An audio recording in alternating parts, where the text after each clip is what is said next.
Ngayon nga ay araw ng Sabado mga kakeme at dahil Sabado nga ay pinagdi-day off ako ng aking daddy Kes sa aking mga gawaing bahay. Dahil sobrang sakit ng ulo ko kaya naman nahuli akong nagising dyan. Pero in fairness, paggising ko dyan ay meron na akong breakfast.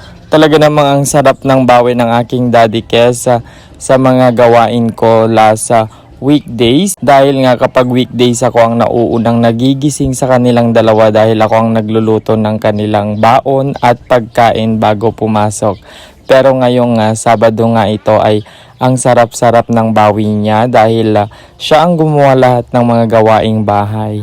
Ganito nga yung bawi na pinakagusto ko sa lahat. Kukuha na nga ako ng kutsara at tinidor ko dyan para simulan ko ang pagkain ko pero nakita ko ang aking daddy Kes na maghuhugas na ng mga platong pinagkainan namin kagabi at habang kumakain nga ako dito sa may tindahan ay sinimulan niya na rin na magdilig ng mga halaman namin, ng mga gulay namin dito sa may harap ng bahay namin dahil nga gustong gusto niya ito dahil namumulaklak na at nagbubunga na yung iba.